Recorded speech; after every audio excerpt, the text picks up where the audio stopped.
گھریلو لڑائی جھگڑوں سے بچنے کی خاطر اہلیہ کو والدین سے علیحدہ دوسرے گھر میں رکھ لینا کیا والدین کی نافرمانی ہوگی یا توہین شمار ہوگی؟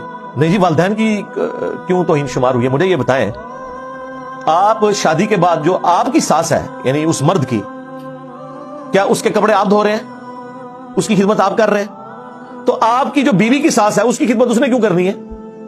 یہی ہے اسلام میں جو لکھا ہوا ہے آپ نے، جس کو آپ نافرمانی سمجھ رہے ہیں نا، یہ اللہ کا حکم یہی ہے کہ شادی کے بعد مہربانی کرے اپنے ماں باپ اور جو نند شریف ہے نا ان کے عذاب الہی سے جان چھڑائیں اپنی بیویوں کی۔ اگر آپ نے خوشحال زندگی گزارنی ہے اللہ سے گھر لیں اگر افورڈ کر سکتے ہیں۔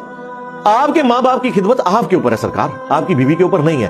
ورنہ تو بیوی بھی اگر یہ کہنا شروع کر دے کہ شادی کے بعد میرے ماں باپ کی خدمت وہ تو کرنی ہے، ٹائم قیامت آ کی۔ اس نے کبھی ڈیمانڈ کی ہے؟